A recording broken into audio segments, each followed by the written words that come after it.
الحمد لله نحمده ونستعينه ونستغفره ونعوذ بالله من شرور أنفسنا ومن سيئات أعمالنا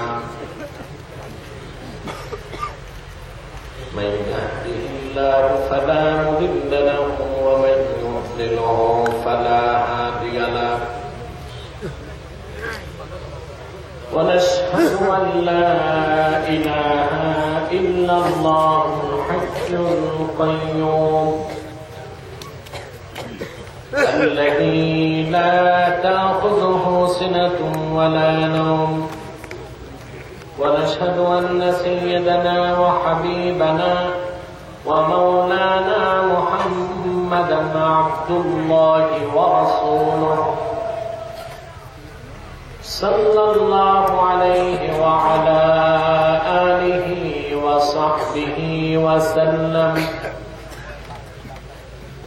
الذي أكمل الله به قصر النبوة أي ختم الله به النبوة وحكم أن لا نبي بعده وأعلن في القرآن بالبرهان أن محمدا صلى الله عليه وسلم خاتم النبيين والمرسلين الذي أرسله بالحق بشيرا ونذيرا وداعيا إلى الله بإذنه وسراجا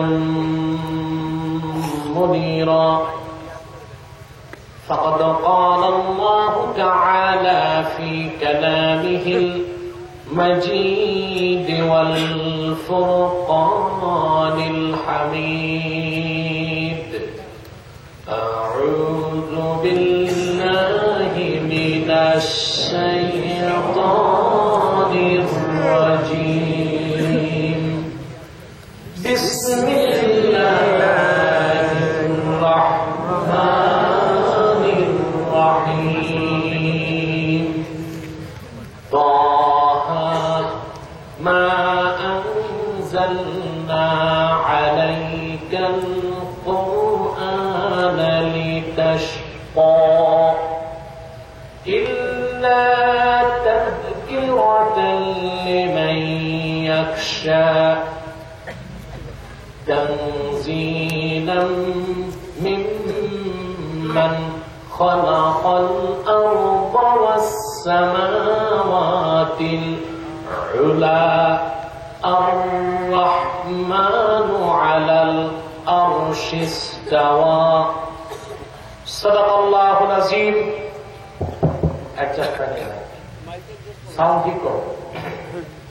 صدق الله العظيم وصدق رسوله النبي الكريم ونحن على ذلك من الشاهدين والشاكرين والحمد لله رب العالمين إن الله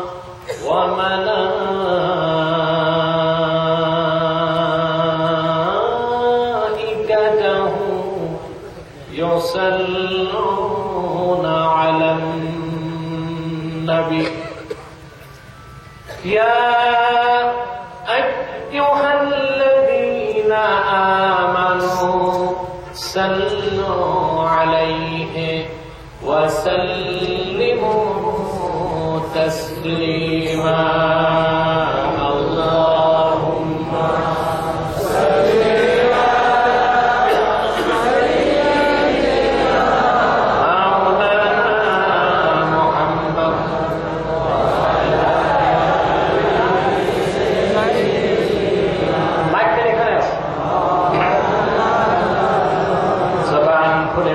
اللهم صل على سيدنا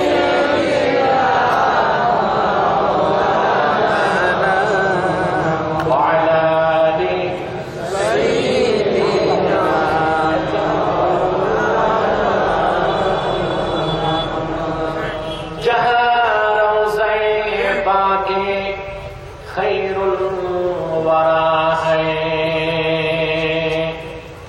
वो जन्नत नहीं है तो फिर और क्या है। अल्लाहुम्मा सल्ली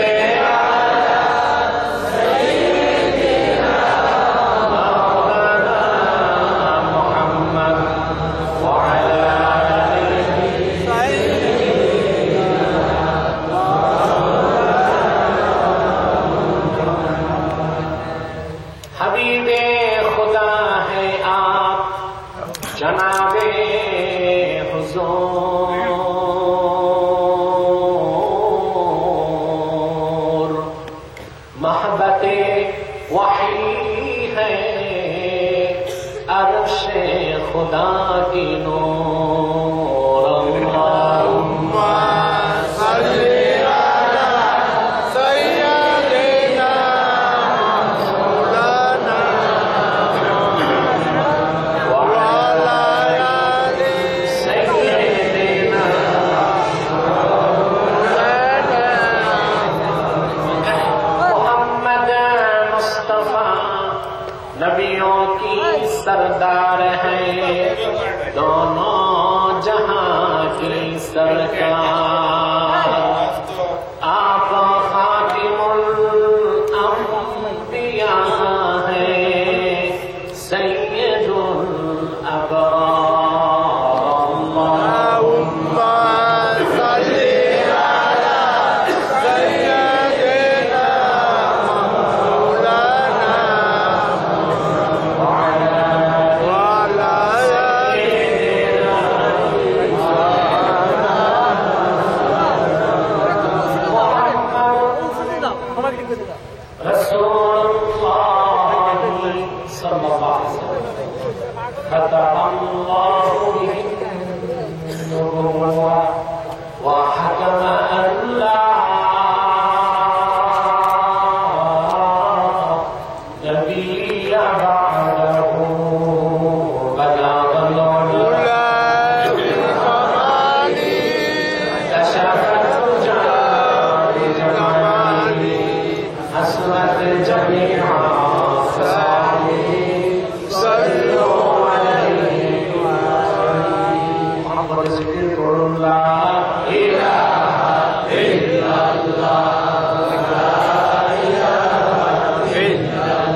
আজকের ইসলামী মহাসম্মেলনের সম্মানিত সভাপতি,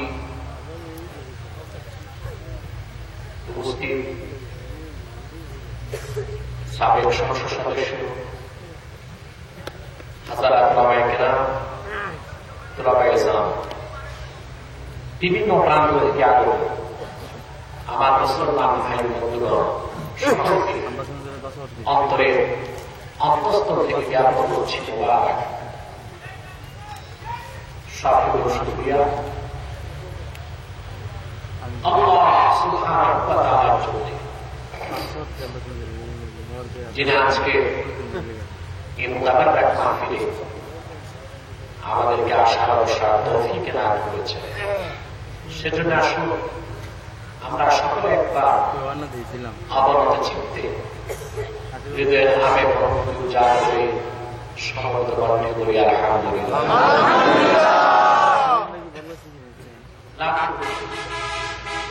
তার অনেক অনেক অনেক বেশি দরুদ ও সালাম আল্লাহ সৃষ্টির প্রধান আকর্ষণ,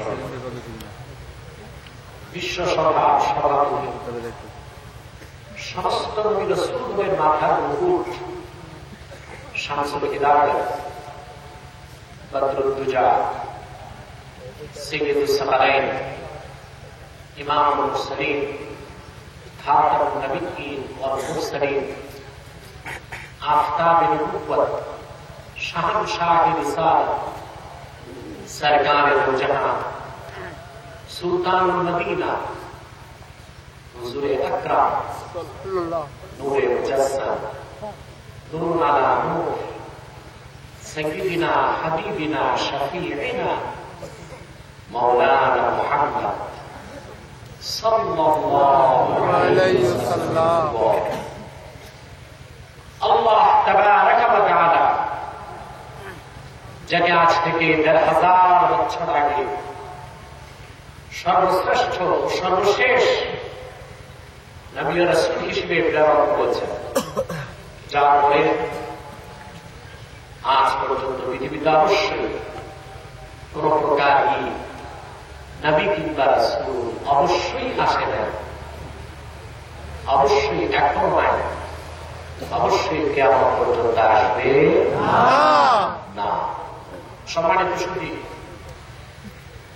নির্ধারিত সময় থেকে আমি অনেক দেরিতে এসেছি, সেজন্য আপনারা মন বেজার করে বসে আছেন। শুরুতে আমি কৈফিয়ত দিচ্ছি কেন দেরি হল। মূলত আমি কালকেই দেশের বাহির থেকে এসেছি। আপনারা সোশ্যাল মিডিয়াতে দেখেছেন আমি কিছুদিন জয়পুর ছিলাম, কলকাতা আমার মাহফিল ছিল, সেখান থেকে আমি জয়পুর ছিলাম, সেখানে কিছু প্রোগ্রাম ছিল। আমার অংশগ্রহণের সাথে সাক্ষাৎ করে প্রায় ১১০০ কিলোমিটার পথ পাড়ি দিয়ে কালকে ঢাকায় এসেই নরসিংদী মাহফিলে গিয়েছি। আজকে ফজরে বাড়ি ফিরেছি, কয়েক ঘন্টা রেস্ট নিয়ে আবার আপনাদের এখানে চলে এসেছি। আল্লাহর বিশেষ রহমতে আজকে আমি এখানে এসেছি। ঘটনাটা কামাল ছাড়া কেউ জানে না। আপনাদের ব্রাহ্মণবাড়িয়া বিশ্ব রোডে অ্যাক্সিডেন্টে মানুষ মারা গেছে, যে কারণে দুর্দিক জনগণ বন্ধ করে দিচ্ছে এবং এটা মিডিয়াতে আসতেছে, কালকেও দেখবেন। আসার তো কোনো উপায় নাই। আমার লোকজন যে রিকোয়েস্ট করেছে যে মাহফিলে হুজুর যাবেন, তাতেও তারা রাজি না। বাধ্য হয়ে আমি নিজে গাড়ি থেকে নেমে ১ কিলোমিটার হেঁটে যেখানে গোলমাল হচ্ছে ওদেরকে এসে বুঝালাম যে কয়েক হাজার লোক আমার অপেক্ষায় আছে, আল্লাহর ওয়াস্তে তোমরা আমাকে ছেড়ে দাও। শুধুমাত্র আমার গাড়িটা তারা ছেড়েছে, সেজন্য আসতে আমার একটু দেরি হয়ে গেছে। আল্লাহর কোটি কোটি শুকরিয়া যে আমি এসে আজকের মাহফিলে বুঝতে পেরেছি। দ্বিতীয়ত, স্বাভাবিকভাবে প্রোগ্রামগুলোতে যেতে আমার একটু দেরি হয়, তার কারণ আছে।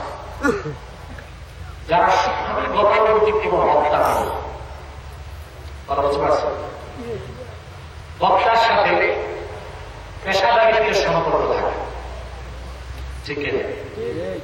সাউন্ডটা ইকো হচ্ছে, ইকো ইকো থাকবে না, ইকো বন্ধ করে সাউন্ড বাড়াও। যারা শুধু বক্তা, এটা আপনি বন্ধ করে দেন। যারা শুধু বক্তা তাদের পক্ষে এক রাতে 3টা 4টা 5টা মাহফিলও করা সম্ভব হয়। কিন্তু আমি আমার প্রধান কাজ হচ্ছে দাওয়াত ও তাবলীগ, আল্লাহর কোরআনের প্রচার, নূর নবীর সুন্নতের প্রচার, মানুষের দুয়ারে পৌঁছে দেওয়া। পাশাপাশি আরো কিছু কাজ আছে, যেমন একটি দাওরায়ে হাদিস মাদ্রাসা, এটা আমাকে পরিচালনা করতে হয়। সেখানে বুখারী শরীফ প্রথম খণ্ডের দার্স আমাকে দিতে হয়। 2টো সংগঠনের দায়িত্ব, দরবারের দায়িত্ব, সবকিছু মিলিয়ে আমি আসলে সময় মতো আপনাদের প্রোগ্রামে আসতে পারি না। এটা যদি বলেন আমার ব্যর্থতা, তবে আমার করার কিছু নেই। প্রিয় সুধী, আজকে আপনারা এখানে এসেছেন, আসার পিছনে জাগতিক পাখির কোন স্বার্থ নয়, ঠিক না? আর এখানে আসার পিছনে সামাজিক, রাজনৈতিক, আর্থিক কোন সুবিধাও নাই, বরং আরো খরচ করতে হয়েছে। দাম বেশি হওয়াতে কিছু খেতে আরো বেশি খরচ হয়েছে, ঠিক না? আমি মাহফিলে দেরিতে আসলে দোকানদাররা খুব খুশি হয়, তাদের বেচা কিনা বাড়ে। আর খুব নারাজ হয় সিএনজি ড্রাইভাররা, ওদের রাত পার হয়ে যায়। কথা বোঝা যাচ্ছে? ইকোটা বন্ধ থাকবে, সাউন্ডটা বাড়বে। প্রিয় সুধী, যারা এখানে এসেছেন আল্লাহর কোরআনের মহব্বতে এসেছেন, ঠিক না? কোন ব্যক্তির আকর্ষণে একটি মানুষও এখানে আসেন। যদি আমি ব্যক্তিকে কেন্দ্র করে মাহফিলটা হতো, এই মাঠে মানুষ খুঁজে পাওয়া যেত না। তার কারণ একটি শয়তানি চক্র সারা দেশব্যাপী আমার বিরুদ্ধে অপপ্রচার করছে। অপপ্রচারের উদ্দেশ্য হচ্ছে তাফসীর করার মাহফিলে যেন মানুষ না আসে, ঠিক আছে? নিরন্তর তারা সোশ্যাল মিডিয়াতে অপপ্রচার করেছে, কিন্তু তার দ্বারা কি মানুষকে ঠেকানো সম্ভব হচ্ছে? যারা বলেন সত্যকে মিথ্যা দিয়ে ঢাকা যায় না, কোহিনূরকে ছাই দিয়ে ঢাকা যাবে না, ঠিক আছে? গালেব বড় সুন্দর বলেছেন, सदाकत छुप नहीं सकती है बनावट की उसूलों से कि खुशबू आ नहीं सकती है कागज की फूलों से। সত্যকে কখনো মিথ্যা দিয়ে ঢাকা যায় না, আর কাগজের কৃত্রিম ফুল থেকে গোলাপের ঘ্রাণ কোনদিন বের হয় না। অপপ্রচার হচ্ছে দেখেন আপনারা ফেসবুকে, ইন্টারনেটে আমার বিরুদ্ধে, সেই চক্রই করে যাচ্ছে যারা কোরআনের হক কথাগুলোকে মানতে বাধ্য হচ্ছে না। কোরআন ও সুন্নাহর সত্য এবং স্পষ্ট যে বক্তব্য, তার দ্বারা তাদের স্বার্থ বিনষ্ট হচ্ছে, অপপ্রচারে লিপ্ত হয়েছে। কিন্তু আল্লাহর কোরআন থেকে মানুষকে দূরে সরানো যায় না।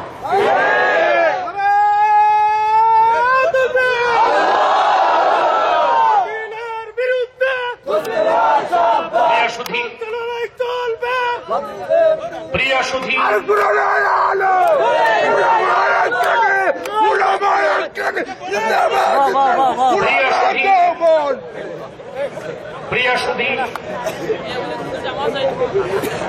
শৃঙ্খলা করবেন না, স্লোগান যে কোনো একজন দিবেন,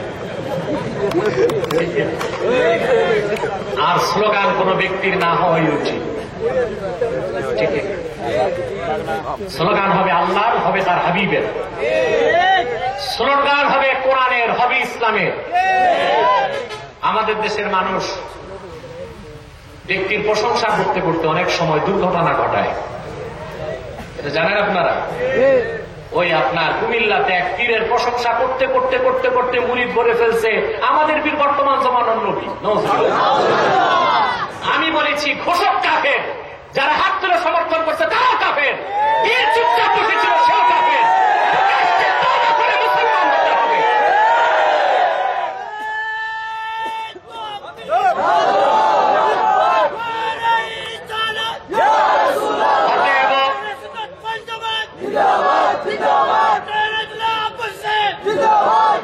অতএব ব্যক্তির স্তুতি, ব্যক্তির প্রশংসা সীমাতিরিক্ত না হওয়াটাই বাঞ্ছনীয়, ঠিক না?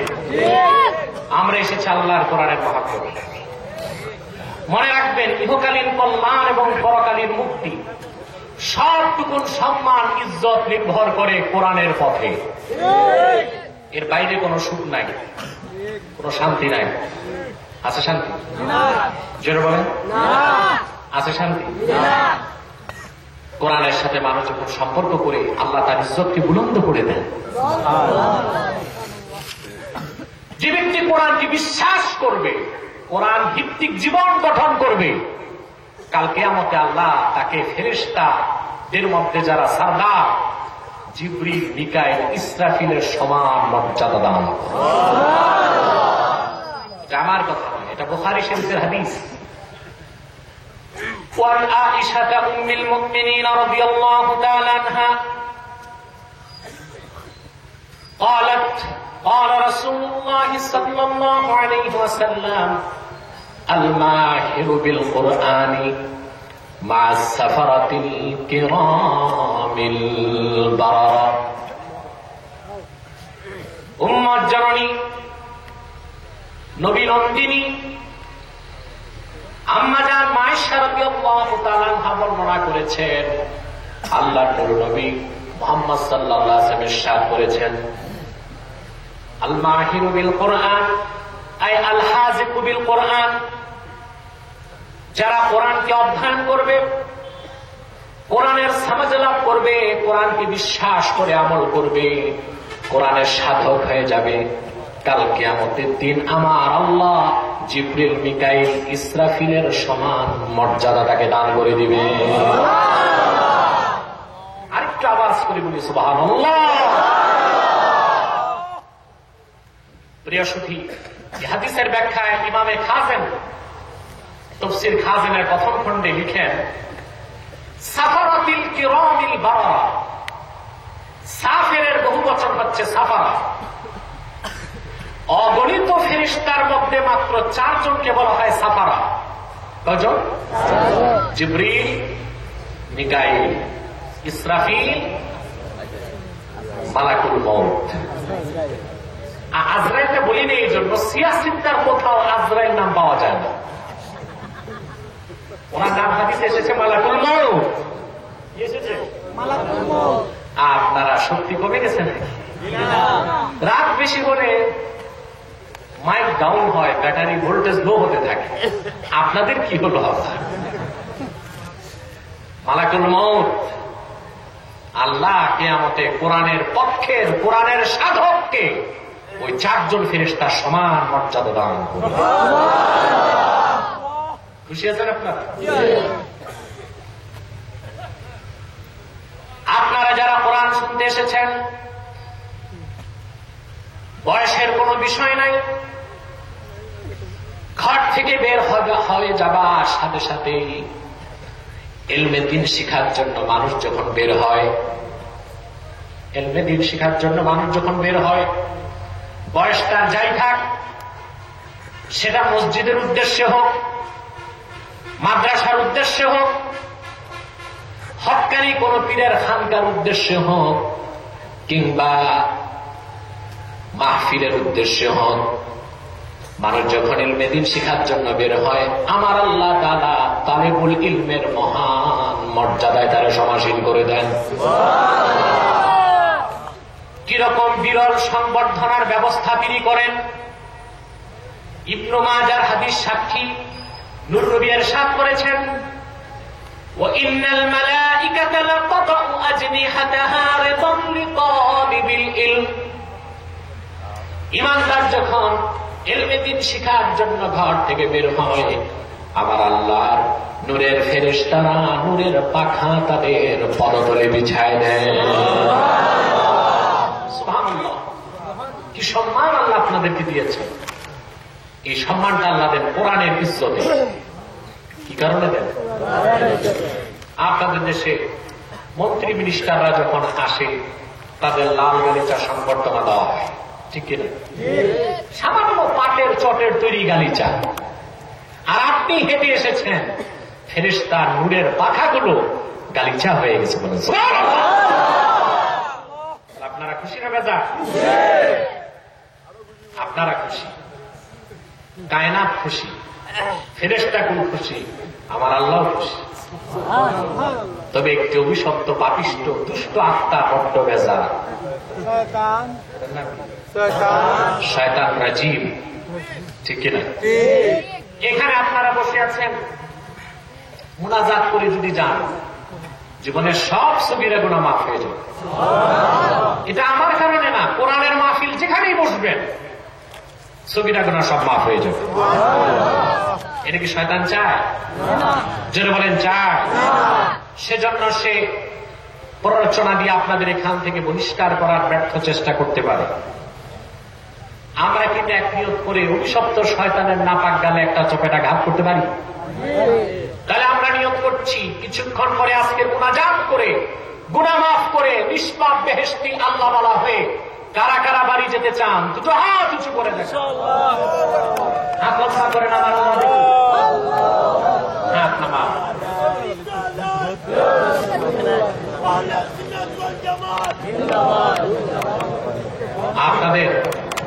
আপনারা আজকে আসলে খেয়ে হারাই যাচ্ছেন, ঠিক কিনা? স্লোগান দিতে শুরু করছে, মানুষ দিচ্ছে ধামাক, শ্রোতারা মনে করছে আমরা কিছু বলবো না।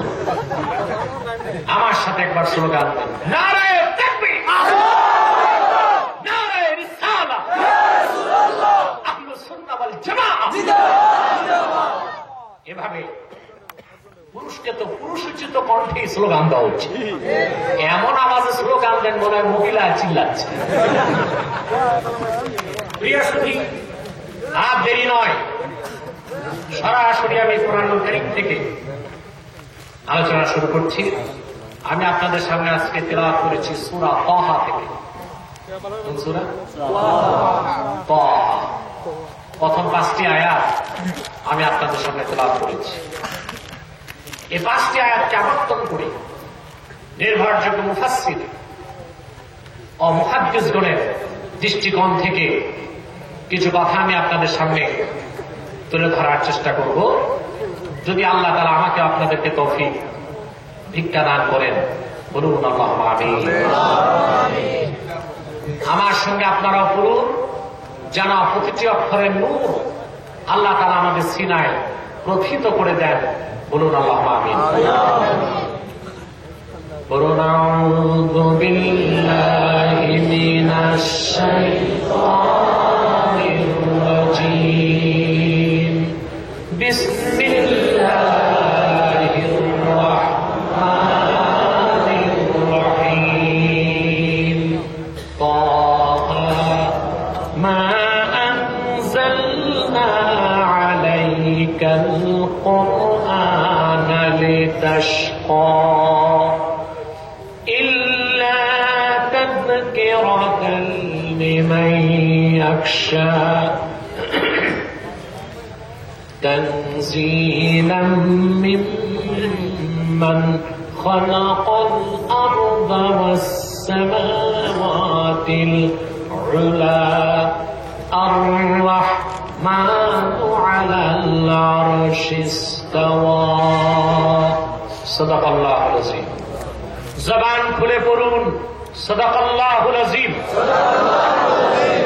ওয়া সাদাকা রাসূলুহুন নাবিয়্যুল কারীম ওয়া নাহনু আলা যালিকা মিনাশ শাহিদিন ওয়াশ শাকিরিন ওয়াল হামদু লিল্লাহি আলহামদুলিল্লাহি রাব্বিল আলামিন। আমরা তেলাওয়াত করেছি সূরা তাহা থেকে। কোন সূরা? এই সূরাটির ফজিলত কত বেশি তা ব্যক্ত করার মতো কোন শব্দ আমার স্মৃতি ভান্ডারে নাই। তবে আমি একটি হাদিস শোনাচ্ছি, তাহলে বুঝতে পারবেন এই সূরাটির ফজিলত কত বেশি। আল্লামা ইবনে কাসির তার তাফসীরে বর্ণনা করেন,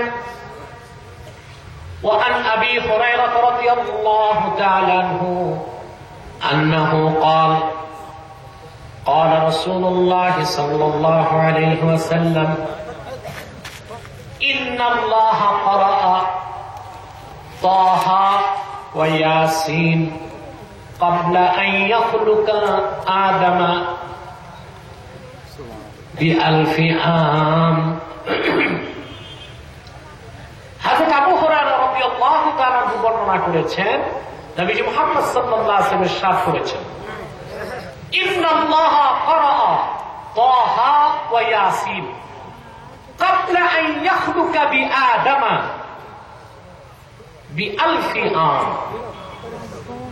আল্লাহ তাআলা আদম সৃষ্টির 1000 বছর আগে জান্নাতে ফেরেশতাদের সামনে সূরা তাহা এবং সূরা ইয়াসিন তেলাওয়াত করেছে।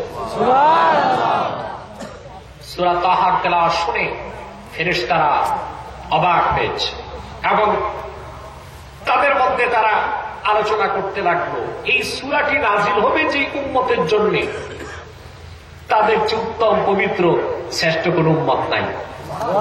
আল্লাহর পক্ষ থেকে বলা হয়েছে এই সূরাটি নাজিল হবে আমার হাবিব মুহাম্মদ সাল্লাল্লাহু আলাইহি ওয়াসাল্লামের উপর আর উম্মতে মুহাম্মাদের জন্য। বলেন সুবহানাল্লাহ।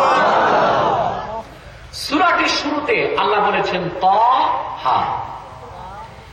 কোরআন কারীমের 27 জায়গায় এইরকম অক্ষরমালা আল্লাহ নাজিল করেছেন, ঠিক কিনা? তাফসীরের ভাষায় বলা হয় এগুলোকে হুরুফে মুকাত্তাআত।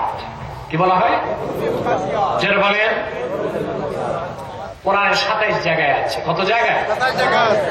যেমন শুরুতে আছে আলিফ লাম মিম, কোথাও আলিফ লাম রা, কোথাও ইয়াসিন, হামিম, হামিম আইন সিন কফ তাহা। এগুলোকে এক একটি অক্ষর হরফ। ইমাম বাইজাবি বলেন প্রত্যেকটা হরফ এক একটা ইসিমের অর্থ দেয়।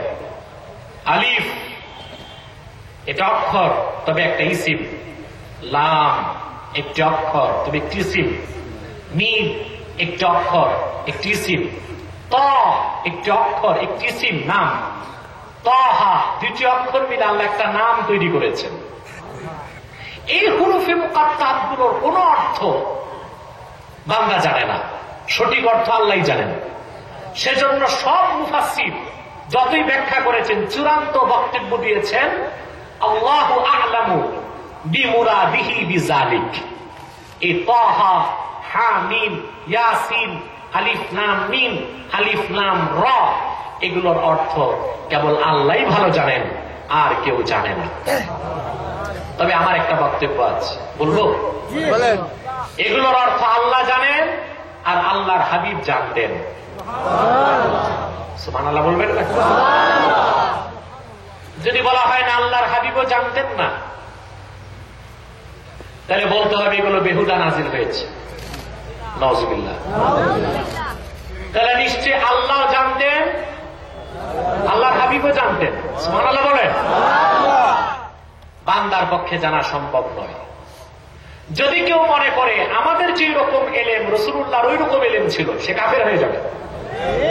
ঠিক কিনা বলেন? একটা মাসালা নিয়ে খুব বিতর্ক হয় সিলেটে, ইলমে গায়েবের মাসালা, ঠিক কিনা?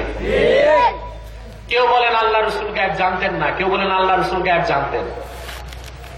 আমার কথা এইরকম স্পর্শকাতর মাসালা তো ওয়াজ মাহফিলে বলা জায়েজই নেই। এই বিতর্কগুলো সৃষ্টি করছে একদল পারসেজ হওয়া মৌলবী,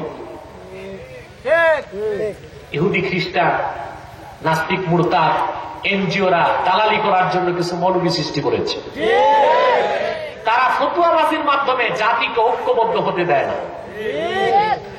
আর যতদিন বাংলাদেশের মুসলমান ঐক্যবদ্ধ না হবে ততদিন পর্যন্ত কাফের মুশরিকদেরকে নির্মূল করা সম্ভব হবে না। এজন্য তারা মাসালার মাধ্যমে ফেরকা সৃষ্টি করে দিচ্ছে। মানুষ কিরকম ফেরকায় আক্রান্ত হচ্ছে? টুপি নিয়ে ফেরকা, সাদা টুপি, কালো টুপি, লম্বা টুপি, গোল টুপি, গোল কুর্তা, সারা কুর্তা, ঠিক কিনা?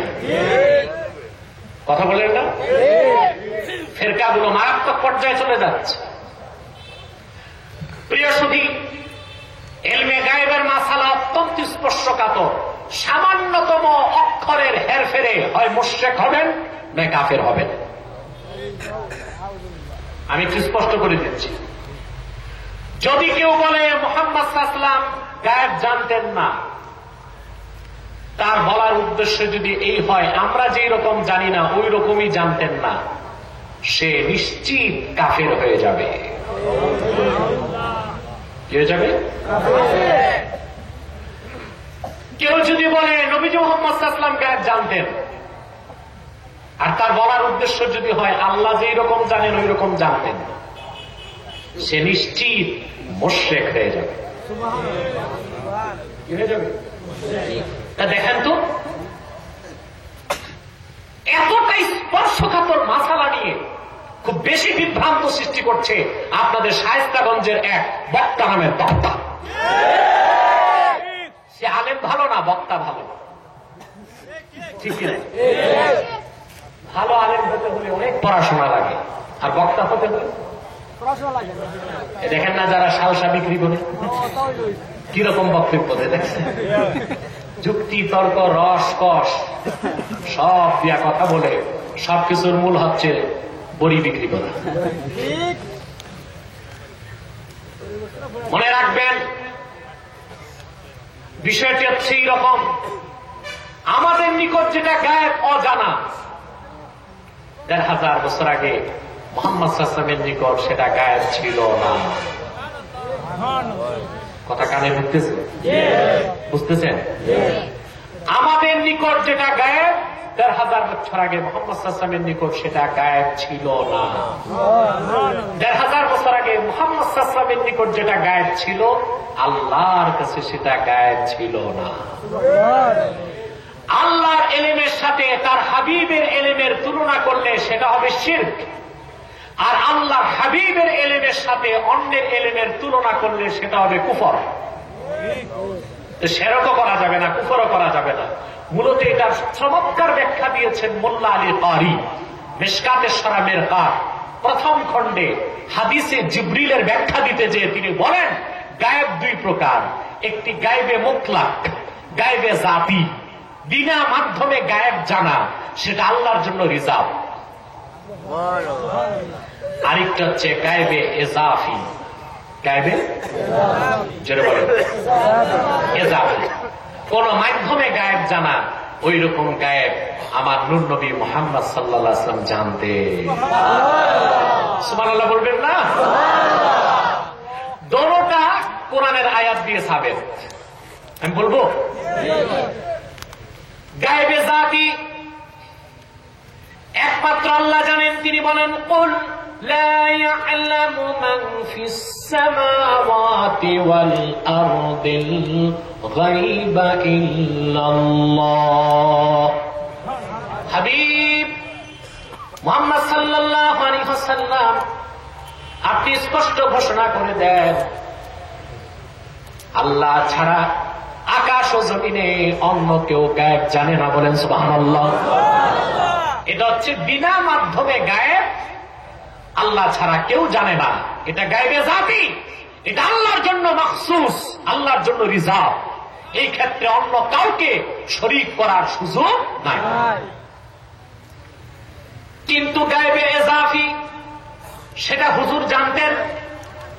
আল্লাহ নিজে কোরআনে ঘোষণা করেন ওয়ামা হুয়া আলাল গায়বি বিদানীন। সুবহানাল্লাহ। এই আয়াতের তাফসীরে ইমাম জালালউদ্দিন সুয়ুতী লেখেন ওয়ামা হুয়া আলাল গায়বি বিদানীন, আই ওয়ামা মুহাম্মাদুন বিল গায়বি বাখিল জগৎবাসী জেনে রাখো, আমার দোস্ত মুহাম্মদ সাল্লাল্লাহু আলাইহি ওয়াসাল্লামকে আমি যে গায়েবের ইলম দান করেছি তা প্রকাশ করার ক্ষেত্রে তিনি কৃপণ নন। বলেন সুবহানাল্লাহ। অতএব হুজুর গায়েব জানতেন। কোন গায়েব? আমি কি মরা মানুষকে বাস শোনাচ্ছি নাকি? ঠিক বলে বসেন। আমি ওয়াজ করবো, আপনি ঘুমাবেন, তা চলবে না, জবাব দিতে হবে আপনাকে। আমি এত দূর থেকে চলে এসেছি, কষ্টটাকে কষ্ট মনে করছেন, আর আপনি বসে বসে এখন অস্থির হয়ে গেছেন। এটা তো হয় না। আর যদি বলেন রাত বেশি হয়ে গেছে, আমি মোনাজাত করে দিই।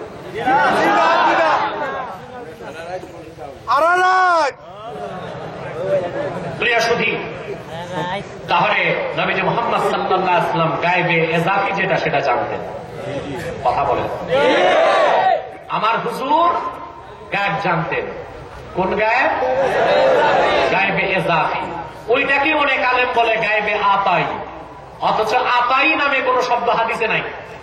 নামটা হচ্ছে গায়েবে এজাফি। সুবহানাল্লাহ বলে। আরেকটা হচ্ছে গায়েবে জাতি। তাহলে তাহা হুরুফে মুকাত্তার, এটার অর্থ আমরা জানি না, আল্লাহ জানতেন আর হাবিব জানতেন। আমি বলি এটা আশেক মাসুকের গোপন কথা, তৃতীয় কেউ জানুক সেটা আল্লাহ চান নাই। সুবহানাল্লাহ। মুফাসসিরগণ ব্যাখ্যা করার চেষ্টা করেছেন। ইবনু কাসিরের একটা ব্যাখ্যা আমি শোনাচ্ছি। তাহা অর্থ কি বলবো? তিনি বর্ণনা করেন,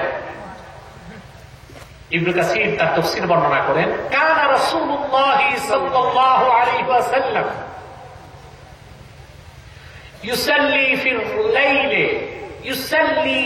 লাইলি আলা রিজলিন ওয়া ইয়ারফাউ উখরা। ইসলামের প্রাথমিক অবস্থায় রাসূল করিম সাল্লাল্লাহু আলাইহি ওয়াসাল্লাম রাতে যখন তাহাজ্জুদ পড়তেন তো এক পায়ে দাঁড়ায় তাহাজ্জুদ পড়তেন, আরেক পা হুজুর উঠায় রাখতেন। সুবহানাল্লাহ বলবেন। এটা হলো আল্লাহর ইবাদতে মুজাহাদা। দুই পায়ে নামাজ পড়তেই তো কষ্ট হয়, আর এক পায়ে পড়তে কেমন কষ্ট? কথা বলে। হুজুর কিভাবে নামাজ পড়তেন? আমরা যেভাবে করি এইভাবে না। সাহাবী বর্ণনা করেন, নূর নবীজি রাতে তাহাজ্জুদ পড়তেন, প্রথম রাকাতে হুজুর সূরা বাকারা তেলাওয়াত করতেন, দ্বিতীয় রাকাতে সূরা আলে ইমরান তেলাওয়াত করতেন, কখনো এক রাকাতে 2-3 সূরা তেলাওয়াত করতেন। প্রথম অবস্থায় হুজুর এক পায়ে দাঁড়ায় নামাজ পড়তেন, আরেক পা উঠায় রাখতেন। এভাবে দীর্ঘ নামাজের কারণে হুজুরের পা মুবারকটা ফুলে যেত। হুজুরের কষ্ট আমার আল্লাহ বরদাস্ত করতে পারেন নাই। তখন আল্লাহ ওহীর মাধ্যমে ডাক দিয়ে বলেছেন তাহা, তার মানে হলো ত ফিল আরদি ইয়া মুহাম্মদ। ও দোস্ত মুহাম্মদ সাল্লাল্লাহু আলাইহি সাল্লাম, এক পায়ে নামাজের দরকার নাই, দ্বিতীয় পাওটাও জমিনে রাখুন। এই কথাটা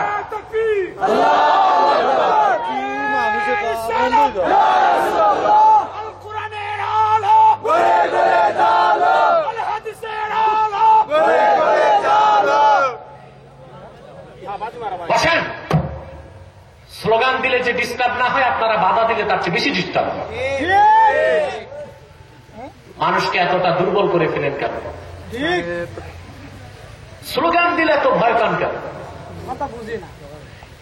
ঘন ঘন না হওয়া উচিত, মাঝে মধ্যে তো হওয়া উচিত। প্রিয় সুধী, আপনারা এখন যে স্লোগান দেন, চেয়ারম্যান সাহেবের নির্বাচনের স্লোগানও দিবেন।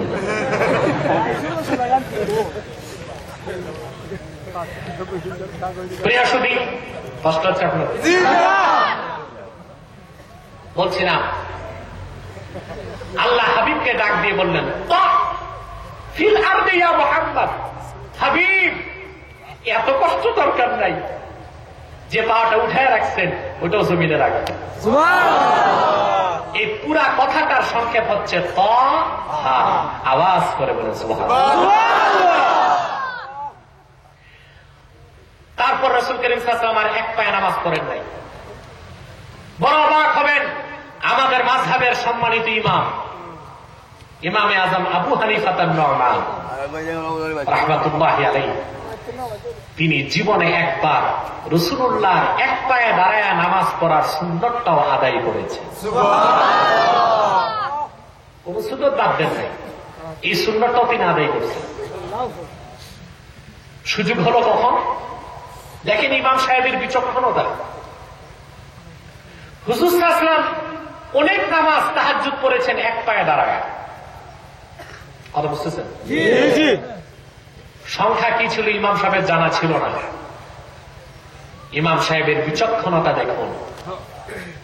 তিনি যখন শেষ হজ করতে মক্কা শরীফ গেলেন, অনেক হজ করছেন ইমাম সাহেব, ইমাম আজম। দুররুল মুখতারের লেখক বলেন যে ইমামে আজম হজ আর উমরা করেছেন 57 বার। স্বপ্নে আমার আল্লাহকে দেখছেন 100 বার। তার ফেকা বোর্ড 87,000 মাসালা ইস্তেমবাদ করেছে।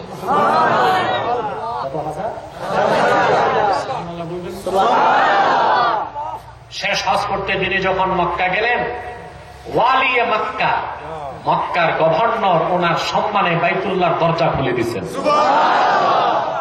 চিন্তা করছেন এইরকম ব্যক্তি যিনি ইমাম যাহাবীর মতে 4 জন সাহাবী সাক্ষাৎ লাভ করছেন, হযরত আনাস বিন মালিককে ওযু করিয়েছেন, মোল্লা আলী কারীর মতে 8 জন সাহাবী সাক্ষাৎ করেছেন, যিনি তাবিঈ 87,000 মাসালা ইস্তেমবাদ করেছেন, হজ করেছেন, উমরা করেছেন 57 বার, স্বপ্নে 100 বার আল্লাহকে দেখেছেন। আজকালের সেই কিনা লামাযহাবী ভণ্ড ওহাবীরা সেই ইমাম আজমের সমালোচনা করে, বলে তিনি নাকি হাদিস বুঝে নাই। বলে না? কথা বলে। আমি দেখতে পাচ্ছি বাংলাদেশে ইসরায়েলের মদত পুষ্ট এক শ্রেণীর channel, electric media, news media দেশের মানুষকে কাফের, মুশরিক, নাস্তিক বানাবার চেষ্টায় আছে, সংস্কৃতিতে ডুবিয়ে দেওয়ার চেষ্টায় আছে। চ্যানেলগুলোতে মৌলবীর লেবাসে ফতোয়া দিয়ে মানুষের আকীদা নষ্ট করে যাচ্ছে।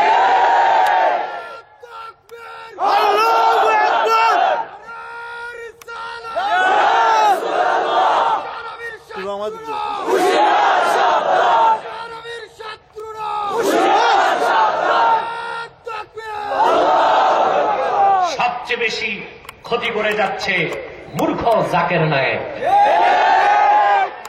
পিস টিভির মাধ্যমে আজ সে সরাসরি শিরক এবং কুফরের প্রচার করছে।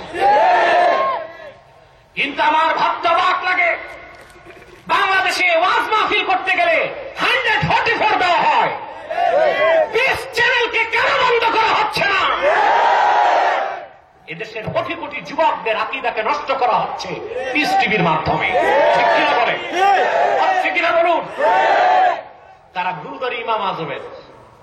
ইমাম আজম নাকি হাদিস বুঝতেন না, অথচ 50,000 হাদিস তার মুখস্থ ছিল, 6 লক্ষ হাদিস তার হাতে ছিল, 1200 তাবিঈর মজলিসে বসেছেন, 8 জন সাহাবী সাক্ষাৎ করেছেন, আনাস বিন মালিকের পা ধুইয়েছেন, তাবিঈ হবার মর্যাদা লাভ করেছেন। তার দর্শনে মক্কার গভর্নর 1350 বছর আগে বাইতুল্লাহর দরজা খুলে দিয়েছেন। আজম ভিতরে ঢুকছেন। সুবহানাল্লাহ। তারপর তার মনে পড়ল নূর নবী তাহাজ্জুদ এক পায়ে করছেন। তিনি রাতের বেলা তাহাজ্জুদের নিয়তে 2 রাকাত নফলের জন্য নিয়ত বাঁধলেন, কাবার বাইরে না, ভিতরে।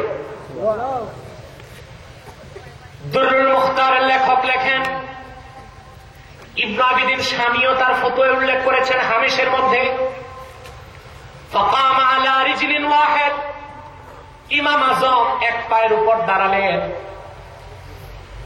কোরআন তেলাওয়াত শুরু করলেন। এক পায়ের উপর দাঁড়ায় তিনি তেলাওয়াত করতে লাগলেন, সূরা ফাতিহা থেকে সূরা কাহাফ পর্যন্ত তেলাওয়াত করলেন। রুকু করলেন, সাজদা করলেন, আবার দ্বিতীয় পায়ে দাঁড়ালেন, কোরআন দ্বিতীয় পায়ে দাঁড়ায়া ইমাম আজম বাইতুল্লাহর ভিতরে বাকি 15 পারা কোরআন তেলাওয়াত শেষ করলেন।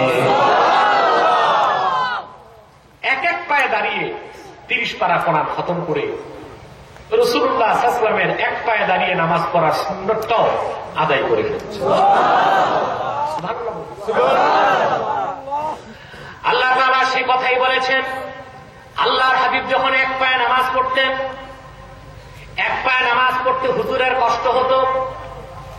আল্লাহ ওয়াহী নাযিল করলেন, তাহা, তার মানে তো ফিল আরদি ইয়া মুহাম্মদ, ও নূর নবী মুহাম্মদ সাল্লাল্লাহু আলাইহি ওয়াসাল্লাম দ্বিতীয় পাওটা উঠায় রাখার দরকার নাই, সেটাও জমিনে রাখুন। মা আনজালনা আলাইকাল কুরআনা লিতাশকা, এই কোরআন আমি আপনার উপর এই জন্য নাজিল করি নাই যে কোরআন পড়ে নামাজ পড়ার ক্ষেত্রে আপনি কষ্ট করবেন। এই কোরআন আমি নাজিল করেছি আপনার জন্য রহমত হিসেবে, আপনার উম্মতের জন্য রহমত হিসেবে। বলেন সুবহানাল্লাহ। এভাবে কোরআন তেলাওয়াত করে তাহাজ্জুদ পড়ার ক্ষেত্রে আপনার কষ্ট করার দরকার নাই। বলেন সুবহানাল্লাহ। বন্ধুরা, কোরআনের যে 5টা আয়াত আমি শুনালাম সূরা তাহা থেকে, এই 5 আয়াত হচ্ছে সুবহানাল্লাহ সুবহানাল্লাহ এমন 5 আয়াত যা শুনেই হযরত ওমর ইসলাম গ্রহণ করেছে। সিরাতের কিতাবগুলো সাক্ষী, হযরত ওমর 1500 বছর আগে কুরাইশদের মধ্যে হায়ার এডুকেটেড, উচ্চ শিক্ষিত মানুষ ছিল মাত্র 17 জন। কতজন? কে কে ঘুমান? হাত তুলেন। সব বেতাল বসছে ওই পাশ।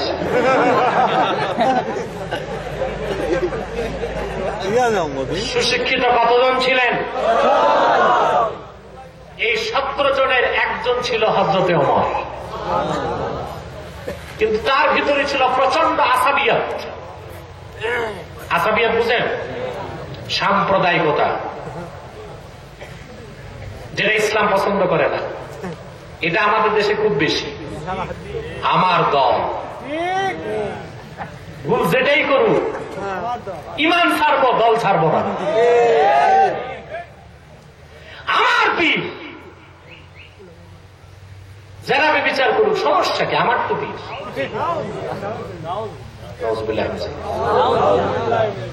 ইসলামকে ছাড়বো, পীর ছাড়বো না। এটা আসাবিয়াত। এটা কি? হযরত ওমরের ছিল আসাবিয়াত প্রচন্ড বেশি। ইসলামের প্রতি ছিল তার মারাত্মক আক্রোশ। আবু জেহেল এসে একদিন তাকে বলল, ওমর, মুহাম্মদ সাল্লাল্লাহু আলাইহি ওয়াসাল্লামের কাছে যারাই যায় কোরআন শুনে তারাই তো মুসলমান হয়ে যায়। বলে, বলেন কি? বলে, হ্যাঁ, ইতিমধ্যেই আবু বকর, ওসমান, আলী, হানজালা, আম্মার, ইয়াসির, সুমাইয়া, কুরাইশদের কলিজার টুকরা সব মুসলমান হয়ে গেছে।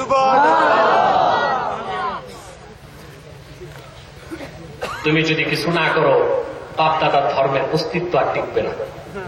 এ কথা শুনে হযরত ওমর তরবারি নিয়ে বাড়ি থেকে বের হল রাসূলুল্লাহ সাল্লাল্লাহু আলাইহি ওয়াসাল্লামকে আঘাত করার জন্য। সৈয়দ আবুল হাসান নাদভী রাহমাতুল্লাহি আলাইহি আরবিতে একটা সিরাতের কিতাব লিখেছেন, সিরাতু খাতামিল আম্বিয়া, সিরাতুন নবিয়্যিল খাতিম। সেখানে তিনি লিখেন, রাসূল কারীম সাল্লাল্লাহু আলাইহি ওয়াসাল্লাম সাফা পাহাড়ের ডান পাশে একটা জায়গা ছিল, ওইটার নাম দারুল আরকাম। কি নাম? যারা হজ করছেন, হাজী সাহেব আছেন না কিছু? সাফা থেকে নামতে ডান পাশে ওই দরজাটার নাম এখনো দারুল আরকাম। সেখানে হুজুর সাহাবায়ে কেরামকে দ্বীনের শিক্ষা দিচ্ছিলেন। হযরত ওমর ওইদিকে যাচ্ছে। প্রতিমধ্যে দেখা আরেক সাহাবীর সাথে, যার নাম নুআইম ইবনে আব্দুল্লাহ। কি নাম? রাদিয়াল্লাহু তাআলা। হযরত ওমরকে বললেন, আইনা তুরিদ ইয়া ওমর? ওমর, তুমি কোথায় যাচ্ছ? হযরত ওমর বললেন, মুহাম্মদ সাল্লাল্লাহু আলাইহি ওয়াসাল্লামের কাছে যাচ্ছি। ওনাকে শহীদ করার জন্য। নয়ন বিন আব্দুল্লাহ বললেন, ওমর, তুমি রাসূলুল্লাহর কাছে যাওয়ার আগে নিজের ঘরের খবর নাও। বলল, আমার ঘরের আবার কি খবর? তিনি বললেন,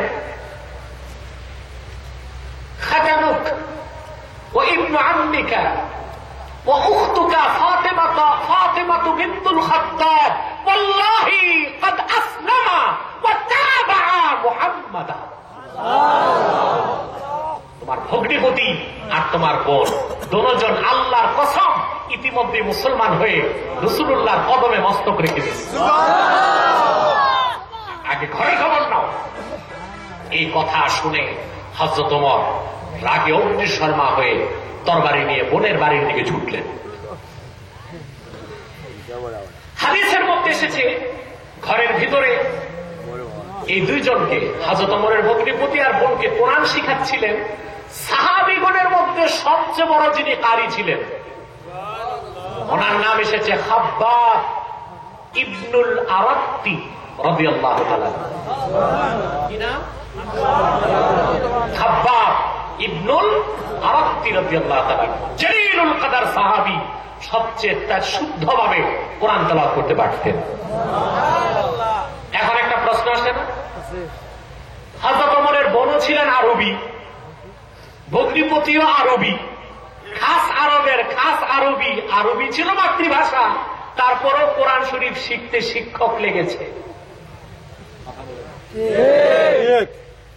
আর বর্তমান আহলে হাদিসরা পড়াশোনা নাই, কিচ্ছু নাই, মাদ্রাসার দরজা তো যায় নাই, বাংলাতে বুখারী শরীফ মুসলিম শরীফ পড়ে ফতুয়া দেয়। যদি ভালো করে একটা হাদিস পড়তে বলেন, হাদাসে আসগর না হাদাসে আকবারও হয়ে যাবে। শুধু ওযু না, গোসলও করতে হবে। শুধু আরবি জানলেই আলেম হওয়া যায় না। প্রাতিষ্ঠানিক ভাবে মাদ্রাসায় অ্যাডমিশন নিয়ে যোগ্য শিক্ষকের তত্ত্বাবধানে 14 বছর পড়াশোনা করে বুখারী শরীফ হাতে নিতে হয়। আর কোথাকার ইঞ্জিনিয়ার, ডাক্তার, ম্যাজিস্ট্রেট, বুঝেন না? উত্তরবঙ্গে গেলে দেখা যায় রিক্সাওয়ালা, ভ্যান গাড়িওয়ালা পরিচয় দেয় আহলে হাদিস। চালাই কি ভ্যান গাড়ি, আমি মাযহাব টাযহাব মানি না, আহলে হাদিস, নাউযুবিল্লাহ, হাদিস মানি। চিন্তা করছেন? আর সাহাবায়ে কেরামও কোরআন শিখতেন যোগ্য সাহাবীর কাছে। এই ভণ্ডলা মাযহাবীরা বলে কোরআন হাদিস মানলেই তো হয়, মাযহাব মানার দরকার কি? আমরা মাযহাবের জন্য মাযহাব মানি না, কোরআন হাদিস মানতেই মাযহাব মানি। আমরা ব্যক্তি ইমাম আযম আবু হানিফার অনুসরণ করি না, আমরা ব্যক্তি শাফির অনুসরণ করি না, আমরা ব্যক্তি মালিকের অনুসরণ করি না, আমরা ব্যক্তি আহমদ বিন হাম্বলের অনুসরণ করি না, আমরা ইমাম আযমের ব্যাখ্যার অনুসরণ করি, ব্যাখ্যার অনুসরণ করি, মালিকের ব্যাখ্যার অনুসরণ করি। ঠিক কিনা বলে? আর বেয়াদবেরা বলে যে তারা সরাসরি হাদিস মানে, ইমাম আযমকে মূল্য দেয় না। সবচেয়ে বেশি লামাযহাবীরা সমালোচনা করে হানাফি মাযহাবের। কি বলে জানেন? বলে সৌদি আরবে হানাফি মাযহাবের তো কোনো মূল্যই নাই। আমি একটা তথ্য দিতে চাই আপনাদের, বলবো? কারণ আমি জানি সিলেটে ভাইরাসের মতো লামাযহাবী বাড়তেছে। ঘরে ঘরে বাপ আর পুত্রের মধ্যে দ্বন্দ্ব হচ্ছে, বাবা মাযহাবী, ছেলে লামাযহাবী। স্বামী স্ত্রী দ্বন্দ্ব হচ্ছে, স্বামী মাযহাব মানে, স্ত্রী মাযহাব মানে না। সৌদি আরবে হানাফি মাযহাব শুধু মানে তাই না, রাষ্ট্রীয়ভাবে ইমাম আযমের মাসালাকে তারা সৌদি রাষ্ট্র আইন হিসেবে গ্রহণ করেছে। তথ্যটা দিয়ে যায়, লামাযহাবী যত বড় মৌলবী হোক, এই তথ্যকে কাটার কোন ক্ষমতা তার থাকবে না ইনশাআল্লাহ। সৌদি আরবে যারা নামাজ পড়ে না, রাষ্ট্র তাদের শাস্তি দেয়। কি দেয়? আমাদের দেশে বেনামাজির কোন শাস্তির ব্যবস্থা আছে? ইসলাম শান্তির ধর্ম, কোন সন্দেহ নাই, তবে শান্তি প্রতিষ্ঠার জন্য ইসলাম কখনো হাত এবং তরবারির ব্যবহার শিক্ষা দিয়েছে। ঠিক কিনা? ইসলাম এমন শান্তি শিখায় নাই যে কাফের মুশরিক বেঈমান তোমার জবাই করবে, কাটবে, আর তুমি শুধু তসবিহ পড়বা। থাপ্পড় একটা ডান গালে দিলে বাম গালটা বলবেন যে কষাই আরেকটা দেন। যান সিলেটের ইতিহাস দেখুন, শান্তির বার্তা নিয়ে ইয়ামান থেকে যিনি এসেছেন শাহজালাল ইয়ামানি, আর এক হাতে ছিল কোরআন আর এক হাতে ছিল তরবারি।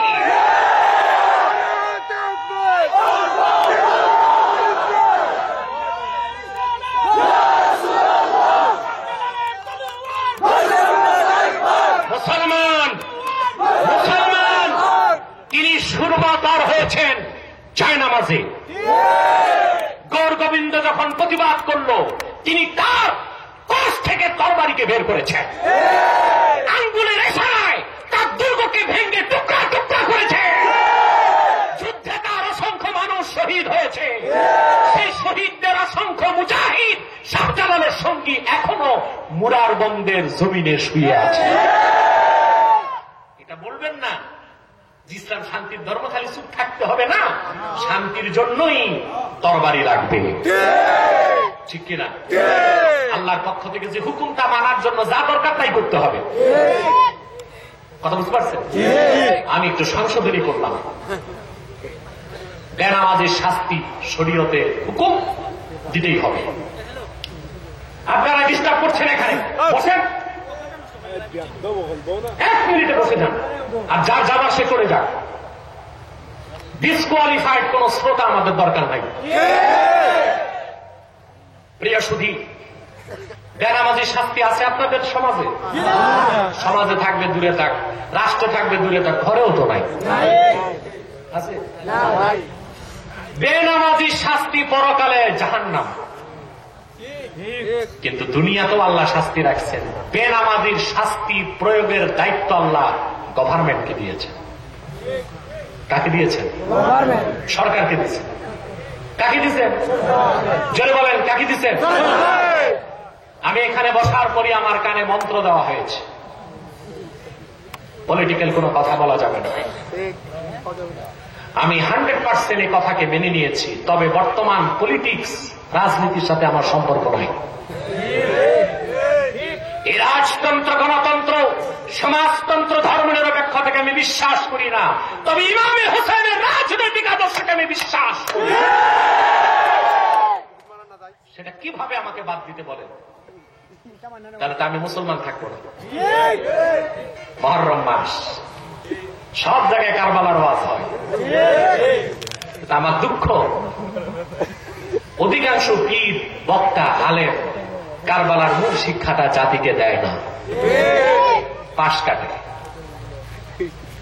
সব জায়গায় দেখবেন ওয়াজ হয়, কারবালার বয়ান, বক্তা ইমাম হোসেনের কাহিনী বলেন, ইতিহাস বলেন, শ্রোতারা মন দিয়ে শোনে, মুনাজাত করে চোখ ভরা পানি, বুক ভরা ভালোবাসা নিয়ে বাড়ি যায়। আমার দুঃখ, না কোনদিন কোন আলোচক এই দেশের ময়দানে বলেছে, না কোন শ্রোতা জিজ্ঞেস করেছে, হুজুর কারবালা সবই তো বললেন, তো আসলে ইমাম হোসেনের সাথে এজিদের দ্বন্দ্ব হলো কি নিয়ে, তা তো বললেন না।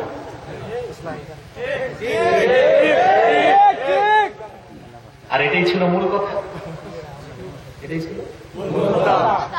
আর এই কথা না বলার কারণ এটা নয় যে তারা জানে না, আমার চেয়ে ভালো জানে, তবে তারা বলে না। না বলার দুটো কারণ, এক হতে পারে ভয়, দুই হতে পারে পরবর্তী বছর দাওয়াত আর পাওয়া যাবেই।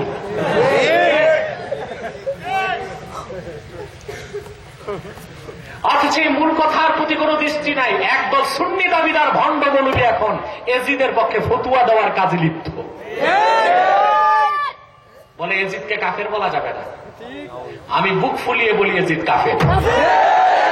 এজিদকে কাফের বলে যদি জাহান্নামে যেতে হয়, আমি এমব্রেস করবো জাহান্নাম।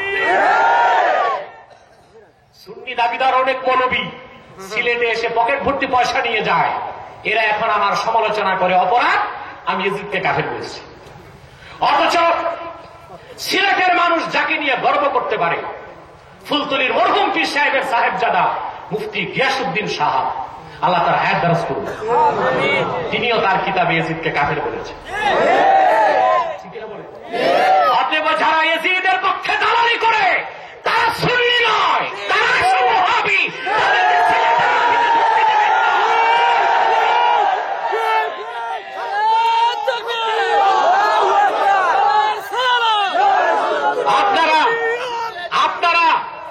এজিদকে অনেকেই কাফের বলে নাই, আমি বলবো আমার পক্ষে দলিল আছে। একজন নয়, আমাদের ইন্টারনেটে ঢুকবেন, আমাদের অ্যাড্রেসে 27 জন মুজতাহিদ এজিদকে কাফের বলেছে। কতজন? 27 জন। এবং বিগত কালে আমি অনেক দলিল দিয়েছি এজিদ কেন কাফের। আহমদ বিন হাম্বল বলেছেন সে কাফের কারণ সে মদকে হালাল বলেছে। তাকে জিজ্ঞেস করা হয়েছে তুমি কেন মদ খাও, মদ তো হারাম।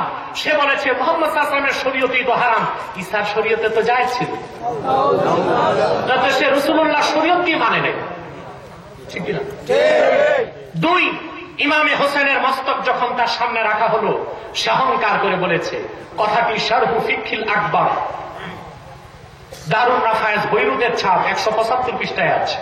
সে বলেছে ইন্নী জাযাইতুহুম বিমা ফাআলু বিআশিয়াখি কুরাইশিন ওয়া সানাদিদিহিম। হোসেনের নানা মুহাম্মদ সাল্লাল্লাহু আলাইহি ওয়াসাল্লাম বদরে যুদ্ধ করেছেন। সেই যুদ্ধে কাফেরদের 70 নেতা মরেছিল। আজকে আমি হোসেনকে শহীদ করে বদর যুদ্ধের বদলা নিলাম। বলেন শারহু ফিকহিল আকবর, মোল্লা আলী কারির লেখা, দারুন নাফায়েজ লেবানন বৈরুতের ছাপ 175 পৃষ্ঠা। আছে সুযোগটাকে মুসলমান বলা? কথা বলা। আর তার চেয়েও জঘন্য কাজ করেছে জাকের নায়েক। সে বলেছে ইয়াজিদ রাদিয়াল্লাহু আনহু, আল্লাহ লানত জাকের নায়েকের উপর বর্ষিত হোক, লানত বর্ষিত হোক সেই সব ভণ্ড মৌলবীদের মাথায় যারা এজিদকে কাফের বলার কারণে আমার সমালোচনা করছে। আজ থেকে 5-6 বছর আগে, 4 বছর আগে দারুন নাজাতের কিছু মৌলবী বলে মুহাদ্দিস, এরা আমার কাছে গিয়েছিল 2টা মাসালা নিয়ে। প্রথম, আপনারা তাদের ভিতরের খবর জানেন না, তাদের আকীদা কত খারাপ। আমি তাদের মাদ্রাসার প্রোগ্রামে যেতাম সব সময়। বুখারী, তিরমিজি, জালালাইন, মেশকাতের সবক একবার নয় বহুবার আমি গেছি সেখানে। পরোক্ষভাবে তারা প্রত্যেকেই আমার ছাত্র, কারণ আমার দর্শে তারা বসেছে। আমি বলেছিলাম মেরাজ উপলক্ষে মাহফিলে সেখানে আমার নূর নবী মুহাম্মদ সাল্লাল্লাহু আলাইহি ওয়াসাল্লাম চর্ম চোখে আল্লাহকে দেখছে মেরাজের রাতে। এটা আমাদের বিশ্বাস। তারা এটা মানে নাই। 6 জন মুহাদ্দিস তারা গিয়েছিল আমার কাছে। বাদে মাগরিব থেকে রাত 2টা পর্যন্ত 23টা কিতাব থেকে আমি তাদেরকে এই মাসালাটা বুঝিয়েছি যে মেরাজের রাতে 1500 বছর আগে নূর নবী মুহাম্মদ সাল্লাল্লাহু আলাইহি ওয়াসাল্লাম চর্ম চোখে আল্লাহকে দেখছেন। নূর নবী মুহাম্মদ সাল্লাল্লাহু আলাইহি ওয়াসাল্লাম, আমার নূর নবী মুহাম্মদ সাল্লাল্লাহু আলাইহি ওয়াসাল্লাম 1500 বছর আগে মেরাজের রাতে চর্ম চোখে আল্লাহকে দেখছেন। 23টি কিতাব থেকে আমি এবার পড়ে তাদের ব্যাখ্যা করে বুঝিয়েছি, তারা মেনে নিয়েছে। দ্বিতীয় বিষয় ছিল তারা এজিদকে কাফের বলতে চায় না। আমি শারহু ফিকহিল আকবর দেখিয়েছি। আরো অনেক দলিল ছিল আমার কাছে। রাত 2টা বেজে যাওয়াতে আমি আর তাদেরকে দেখাই নাই, সেটাও তারা মেনেছে। এখন বিরোধিতা করে একটাই কারণ, আমি এজিদকে কেন কাফের বলি। আজকে এজিদকে বাঁচাবার জন্য এত চেষ্টা, কিন্তু এজিদের সাথে হোসেনের দ্বন্দ্ব হলো কি নিয়ে তা কেন বলো না? শুনতে চান? এজিদের সাথে ইমামে হোসেনের দ্বন্দ্ব কোনো ব্যক্তিগত ছিল না, পারিবারিক দ্বন্দ্ব নয়, ব্যক্তি দ্বন্দ্ব নয়, সামাজিক দ্বন্দ্ব নয়, দ্বন্দ্ব ছিল রাজনৈতিক দ্বন্দ্ব। হযরত মুআবিয়া রাদিয়াল্লাহু তাআলা আনহুর ইন্তেকালের পর এজিদ ক্ষমতা দখল করল। মুলুকিয়াত, কিংডম, রাজতন্ত্রকে চালু করল। ইমাম হোসেন সিংহের মতো গর্জন করলেন, ইয়াজিদ তোমার রাজতন্ত্রকে আমি মানতে পারি না, তোমার রাজতন্ত্র দিয়ে দেশ চলবে না। আমার নানা মুহাম্মদ সাল্লাল্লাহু আলাইহি ওয়াসাল্লাম যে মদিনার তন্ত্র উপহার দিয়েছেন, যার আরেক নাম খেলাফত, সেই খেলাফতের ভিত্তিতে মুসলমানের দেশ চলবে, তোমার রাজতন্ত্র আমি মানি না। এটাই হলো দ্বন্দ্বের একমাত্র কারণ। আর তার পরিসমাপ্তি ঘটল কারবালার ময়দানে। হুসাইনের রক্তে কারবালার ময়দান সিক্ত হয়েছে, ফোরাতের পানি রঙিন হয়েছে, বুকের রক্ত দিয়ে হোসেন প্রমাণ করেছেন কারবালাতে সংখ্যায় যত কম হোক মুমিন, বাতিলের সাথে তার কোন আপোষ চলতে পারে না।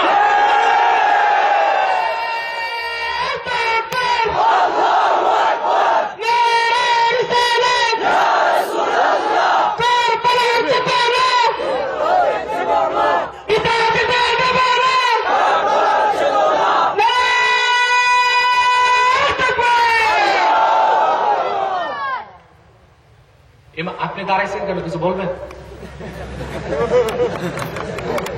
আপনার কি সিএনজি আছে নাকি? আছে? সিএনজি ড্রাইভার না আপনি? গামছা তো দেখছি, তাই প্রিয় সুধী, আর 15-20 মিনিট কষ্ট দিব। প্রিয় সুধী, ইমাম হোসেন জীবন দিলেন, তাদেরকে আমার হুজুর কষ্ট পাননি? কথা বলেন। আমার আল্লাহ তো কষ্ট পেয়েছে। ইমামে সৈয়ুতি তার একটা কিতাবে লিখেছেন, যেদিন ইমাম হোসেন শহীদ হয়েছেন সেদিন থেকেই বিকেল বেলা সূর্য পশ্চিম দিকে ডুবার আগে আকাশ লাল হয়। সনদ কতটুকু মজবুত আমি এখনো দেখি না, কিন্তু সৈয়ুতি তার কিতাবে লিখেছেন হুজুর কষ্ট পেয়েছেন। পেয়েছেন কিনা? ইমামে বাইহাকি দালায়েলুন নবুওয়াতের 7ম খণ্ডে 36 পৃষ্ঠা হাদিস নাম্বার 3034, সেখানে তিনি একটি হাদিস নকল করেছেন। আম্মা জান হযরত উম্মে সালামা রাদিয়াল্লাহু তাআলা আনহার খাদেমা থেকে। খাদেমা বুঝেন? সেবিকা। তার নাম ছিল সালামি। কি নাম? সালামি বর্ণনা করেন, দাখালতু আলা উম্মে সালামা রাদিয়াল্লাহু তাআলা আনহা ওয়া হিয়া তাবকি। 10 মুহররম আমি হযরত উম্মে সালামার ঘরে গেলাম, যে দেখি আম্মা জান হযরত উম্মে সালামা অঝর ধারায় কান্না করে যাচ্ছেন।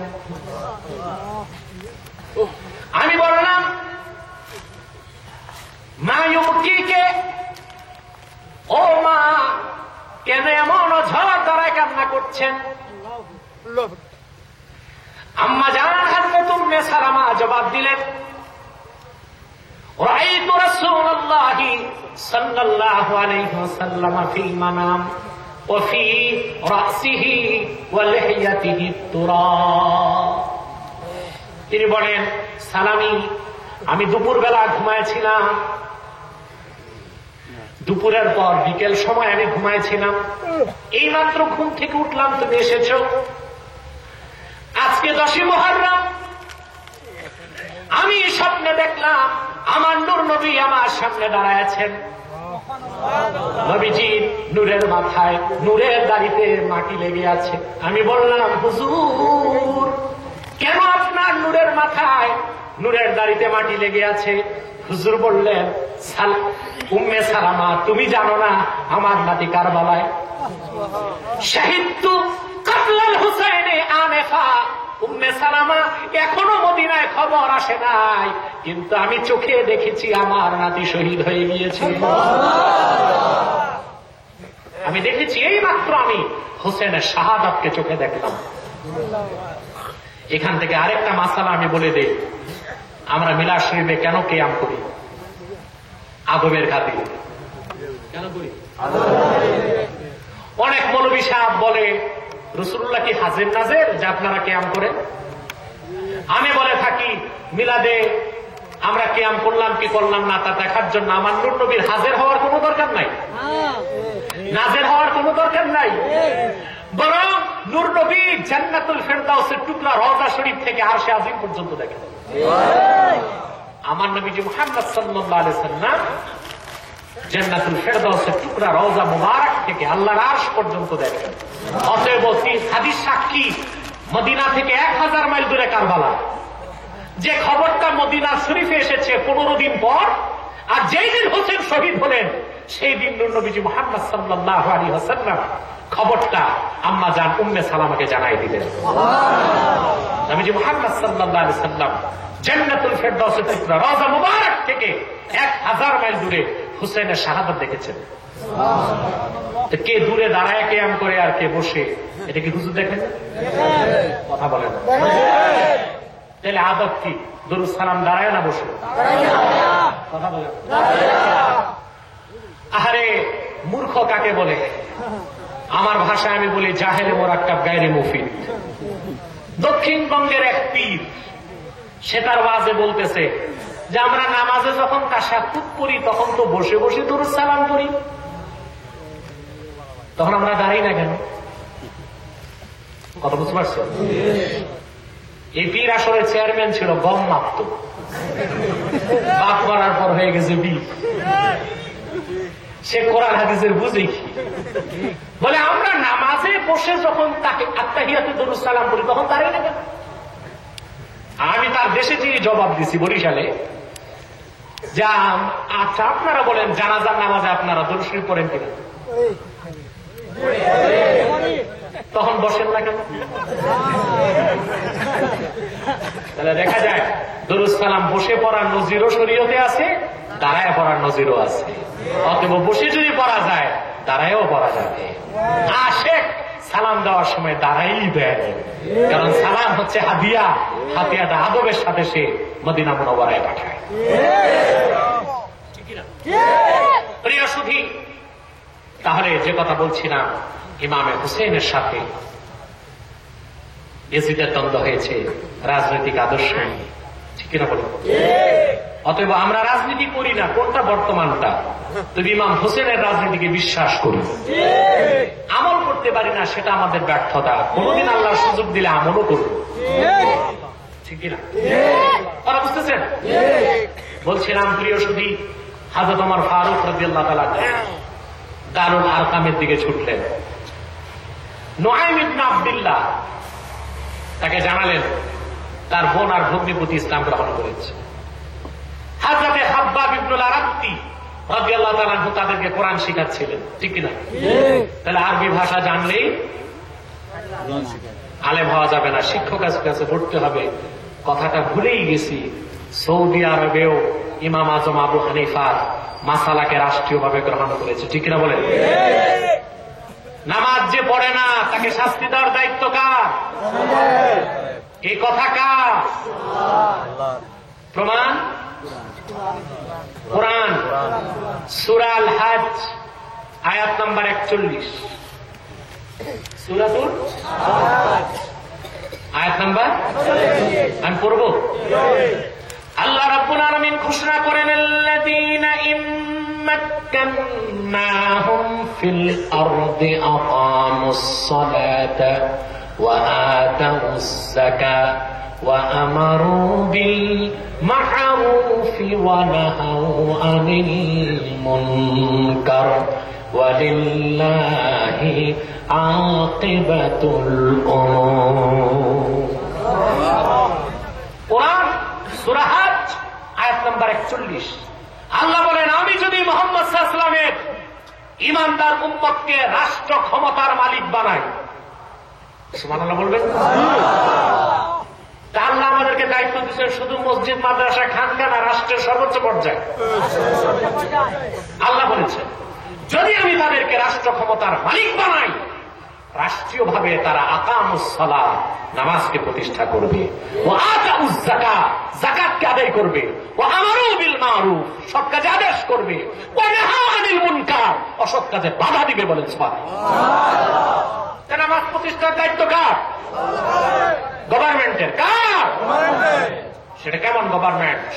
গণতন্ত্র, রাজতন্ত্র, সমাজতন্ত্র, সেকুলারিজমে বিশ্বাসী গভর্নমেন্ট না, খেলাফতে বিশ্বাসী গভর্নমেন্ট। সেজন্য বলি, আমার স্টেজে বসলে খোঁচাখুচি করবেন না, সাঁকো নাড়া দিলে কথা আরো বাড়বে। প্রিয় সুধী, যে কথা বলছিলাম, প্রিয় সুধী, বেনামাজির শাস্তি দিতে হবে, হবে কিনা? 4 মাযহাবে 4 রকম শাস্তি। করকম শাস্তি? যারা বলেন বলবো। আমি জানি এখানে অর্ধেকের বেশি লোক বেনামাজি, ওয়াজ শুনবে সারা রাত, এশা নামাজটা পড়ে, মাগরিবও পড়ে, জোহরও পড়ে, আসরও পড়ে, কালকে ফজর পড়ারও নিয়ত নাই। এখন যদি আমি বলি হাত উঠাও, এটা লজ্জা হবে, কিন্তু অনেক বেনামাজি এখানে আছে।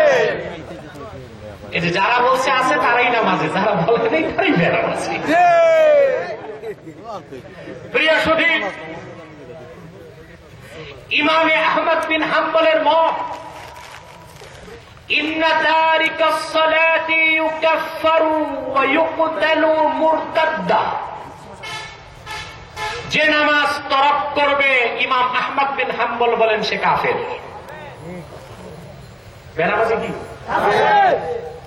বেনামাজি বন্ধুরা একটু কানটা পেতে শুনেন, যে ব্যক্তি নামাজ পড়ে না আহমদ বিন হাম্বল বলেন সে কাফের, আর তাকে মুরতাদ হিসেবে হত্যা করা হবে। মুরতাদ হিসেবে হত্যার মানে হত্যার পর তাকে গোসলও দেওয়া যাবে না, কাফনও দেওয়া যাবে না, জানাজাও নাই, মুসলমানের কবরে দাফনও করা যাবে না। এটা কার মাযহাব? 4 মাযহাব সত্য, তার 1 মাযহাবের মত, ঠিক কিনা? ইমামে শাফি এবং ইমামে মালিকের মত, ইন্না তারিকাস সালাতি লা ইউকাফফার ওয়ালাকিন ইউকতালু হাদ্দা। শাফি মালিক বলেন বেনামাজিকে কাফের বলা যাবে না, তবে হত্যা করতে হবে শাস্তি হিসেবে। 4 মাযহাবের 3 মাযহাবের মতই বেনামাজি শাস্তি কি? কথা বলে না। শাহজালালের উত্তরসূরিরা লজ্জা করবেন না, আর আমিও ভয় করছি না। 3টি মাযহাবের মত বেনামাজিকে হত্যা করতে হবে, আর সেই বেনামাজিদেরকে আপনারা মেম্বার, চেয়ারম্যান, এমপি, মন্ত্রী বানিয়ে সমাজ ও রাষ্ট্রের দায়িত্ব কর্তৃত্ব দিন। আমাদের চেয়ারম্যান নামাজ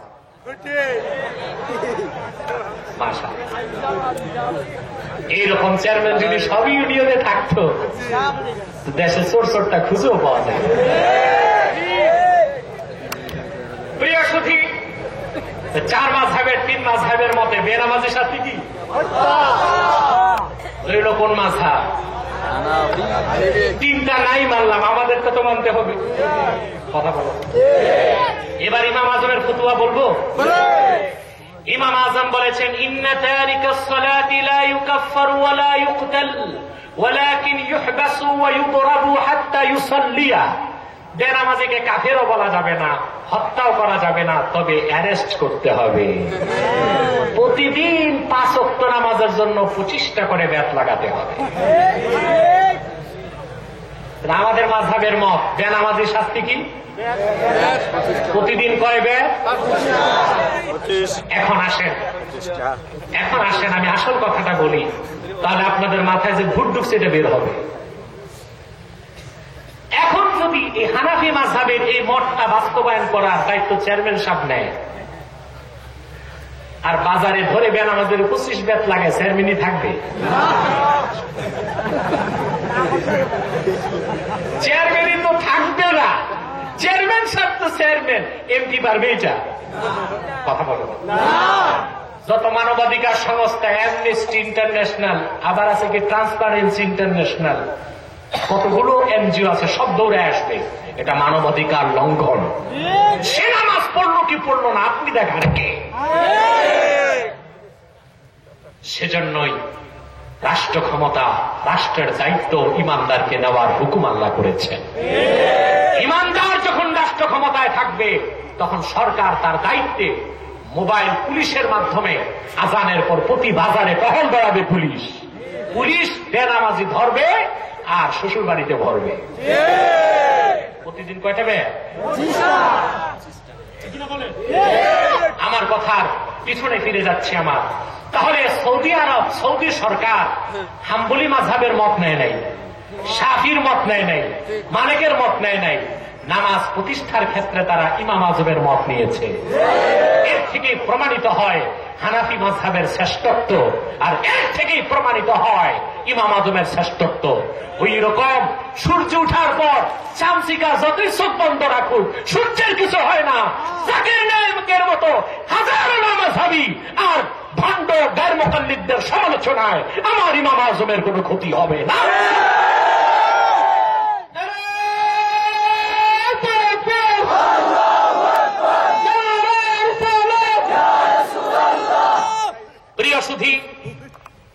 প্রিয় সুধী, বলছিলাম সৌদি সরকার হানাফি মাযহাবের মত নিয়েছে, ঠিক কিনা? অতএব আমার কথার সাবস্টেন্স এতটুকু এটাই, লা মাযহাবী আহলে হাদিসদের প্রতারণায় পড়বেন না। তারা নিরেট মূর্খ, তারা কোরআন হাদিস সম্পর্কে কিছুই জানে না। সাহাবায়ে কেরাম নিজেরাও আরবি ভাষা জানার পর আবার যোগ্য সাহাবীর কাছে অধ্যয়ন করতেন, ঠিক কিনা?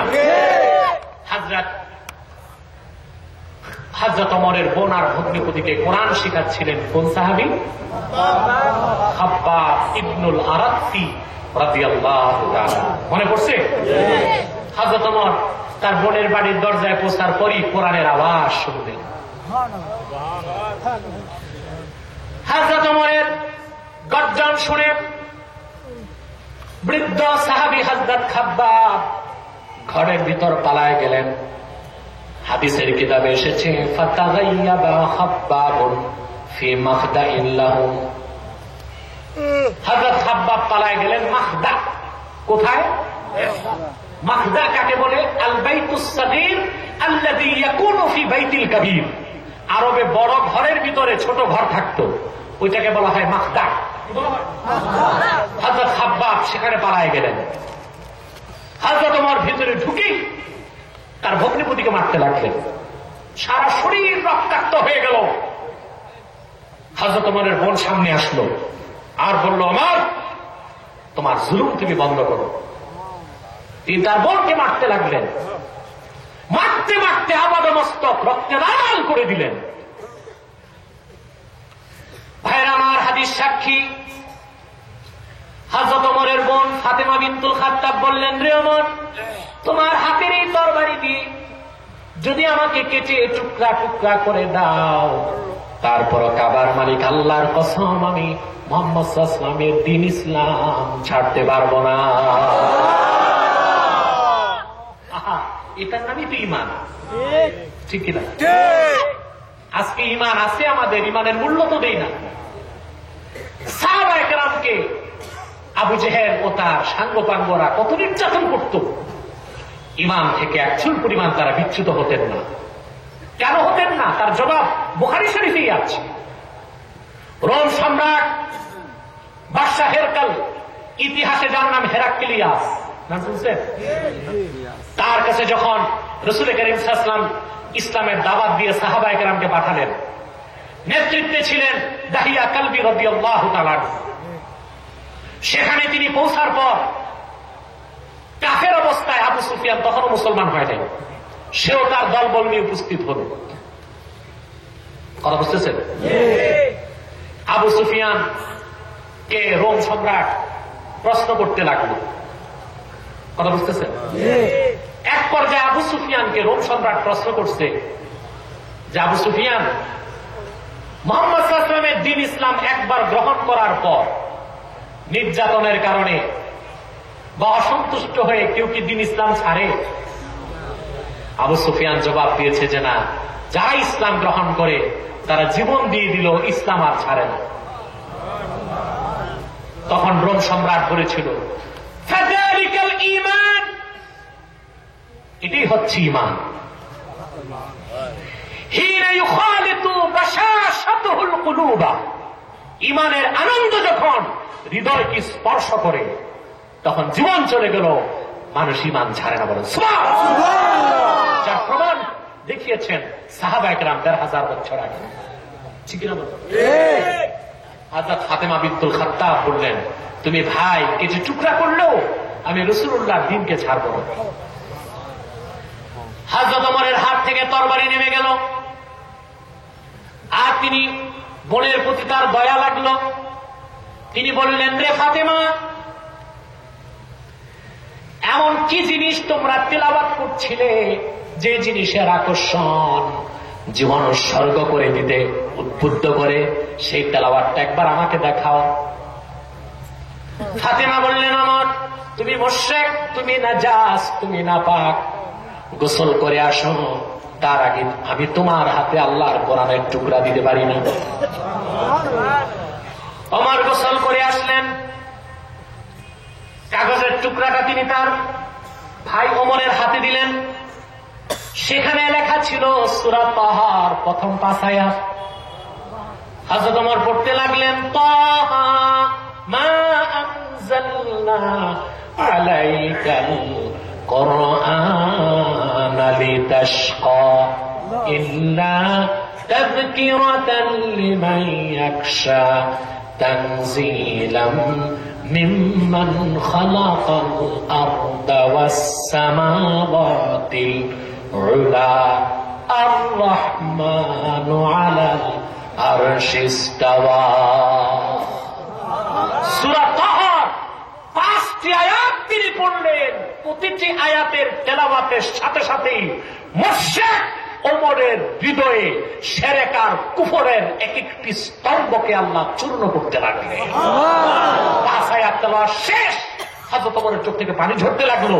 আর তিনি বললেন, কাবার মালিক আল্লাহর কসম, এটা মানুষের কথা নয়, এটা মালিকের কথা। এইবার হযরত খাব্বাব বের হয়ে আসলেন। বৃদ্ধ সাহাবী হযরত খাব্বাবের চোখ থেকে পানি ঝরতে লাগলো। হযরত ওমরকে জড়ায় ধরে তিনি বললেন, হে ওমর, গতকাল রাতে রাসূলুল্লাহর সাথে আমি কাবার সামনে দাঁড়াইছিলাম। আমি দেখেছি হুজুর বাইতুল্লাহর সামনে দোয়া করতেছেন, আল্লাহুম্মা আইয়িদিল ইসলামা বি আবিল হিকাম ইবনে হিশাম আও ওমর ইবনুল খাত্তাব। আল্লাহ রাব্বুল আলামিন, তুমি আবু জেহেল কিংবা ওমর ইবনুল খাত্তাব দুইজনের একজন দিয়ে তোমার ইসলামকে সাহায্য করো বলেন সুবহানাল্লাহ। হযরত খাব্বাব বললেন, রে ওমর, আবু জেহেলের জন্য আল্লাহ তাআলা ইসলামকে মঞ্জুর করেন নাই, তুমি ওমরের জন্য আল্লাহ ইসলামের দরজা খুলে দিয়েছে। ঈমান আনার সাথে সাথে নূর নবীর মহব্বত হযরত ওমরের হৃদয়ে ভরপুর হয়ে গেল। ডাক দিয়ে বললেন, রে খাব্বাব, আল্লাহর রাসূলের দিদারের জন্য আমার হৃদয়টা বেকরার হয়ে গেছে, জলদি আমাকে রাসূলুল্লাহর কাছে নিয়ে যাও। হযরত ওমর, হযরত খাব্বাব দুইজন দৌড়াতে লাগলেন সাফা পাহাড়ের দিকে, দারুল আরকামে, যেখানে নূর নবী সাহাবায়ে কেরামকে দ্বীন শিক্ষা দিচ্ছিলেন। আমিরে হামজা তরবারি নিয়ে দরজায় দাঁড়ানো। হযরত ওমরকে দেখে আমিরে হামজা বললেন, রে ওমর, যদি তুমি ভালো উদ্দেশ্য নিয়ে ঢুকতে চাও দরজা খুলে দিব, আর যদি তোমার উদ্দেশ্য খারাপ থাকে আল্লাহর কসম তোমার তরবারি দিয়ে তোমার গর্দান আমি উড়াই দিব। আওয়াজ শুনে রাসূলুল্লাহ ডাক দিয়ে বললেন, চাচা, ওমরকে আটকাবেন না, তার দরজা খুলে দেন, কারণ আমার আল্লাহ দ্বীন ইসলামের দরজা তার জন্য খুলে দিয়েছে। হযরত ওমর ভিতরে ঢুকলেন। আবু দাউদের হাদিস, রাসূল করিম সাল্লাল্লাহু আলাইহি ওয়াসাল্লাম নূরের আঙ্গুল দিয়ে হযরত ওমরের কোমরে, যেখানে মানুষ ইজার বাঁধে, ওখানে একটু হালকা টাচ করলেন। কাঁপতে কাঁপতে সিংহের মতো ক্ষিপ্র হযরত ওমর রাসূলুল্লাহর কদমে জড়ায় পড়লেন। হুজুর, আপনার হাতটা লম্বা করে দেন, আমি আপনার হাতে হাত রেখে মুসলমান হব। তিনি রাসূলুল্লাহর হাত ধরে মুসলমান হলেন। হাদিস সাক্ষী, ফাকাব্বারা রাসূলুল্লাহ সাল্লাল্লাহু আলাইহি ওয়াসাল্লাম তাকবীরাতান হাত্তা আরাফা বিহা আহলু বাইতি রাসূলিল্লাহ আন্না ওমর قد আসলাম। রাসূল করিম সাল্লাল্লাহু আলাইহি ওয়াসাল্লাম ওমর ইসলাম গ্রহণে খুশি হয়ে এত জোরে হুজুর তাকবীর দিয়েছেন, আল্লাহু আকবার, যে সারা মক্কার মানুষ, এমনকি আহলে বায়তের সবাই বুঝলেন যে হযরত ওমর ফারুক রাদিয়াল্লাহু তাআলা ইসলাম গ্রহণ করেছেন বলে সুবহানাল্লাহ। এই সূরা তাহা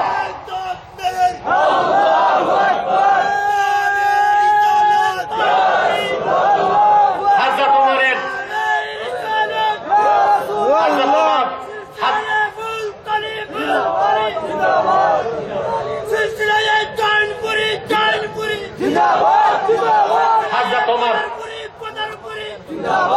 হযরত ওমর রাদিয়াল্লাহু তাআলা আনহু সূরা তাহার এই প্রথম 5 আয়াত শুনে ইসলাম গ্রহণ করেছেন। আমি সেই 5 আয়াত থেকে একটি আয়াত আর একটি শব্দ, তাহা মা আনজালনা আলাইকাল কুরআন লিতাশকা, এতটুকুই আলোচনা করেছি। বাকি ফজিলতটা বললাম, বাকি রইল। আশেপাশে যদি কখনো আসি আমি ইনশাআল্লাহ বাকি 4টি আয়াত, 3টি আয়াতের আলোচনা করতে শোনাবো ইনশাআল্লাহ। মৌলভীবাজার আগামী 28শে জানুয়ারি আমি আসতেছি ইনশাআল্লাহ, সেখানে শোনাবো। একটি লোক উঠবেন না মুনাজাত না করে, এটা পোড়া কপালের লক্ষণ। কারণ হচ্ছে এত হাজার হাজার মানুষ একসাথে মুনাজাত করে যাবেন, কষ্ট পিছন দিক দিয়ে বাম পাশ দিক এদিক দিয়ে, প্রিয় সুদী, মুনাজাত করে যাবেন, দোয়া কবুল হয়ে যাবে। রাত কত হচ্ছে? একটা হয়েছে একটা হয়েছে সোয়া একটা বেজে গেছে আজকে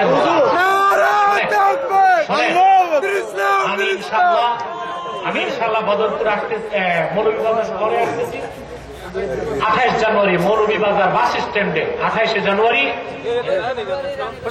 এবং 16 ফেব্রুয়ারি রানীগঞ্জ বাজারে আসতেছি। সেখানে বাকি আলোচনাগুলো হবে ইনশাল্লাহ, যদি আল্লাহ তৌফিক দান করেন।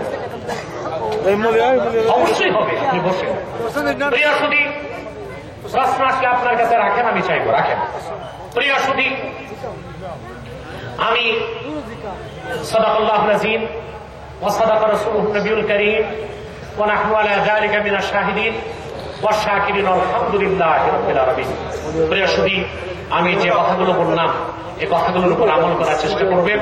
আল্লাহ তাআলা যেন তৌফিক এনায়েত করেন, বলুন আল্লাহুম্মা আমিন। আমি আরেকটি কথা বলে যাই, আপনারা সবসময় শিরক আর কুফর থেকে দূরে থাকবেন, পারবেন ইনশাআল্লাহ।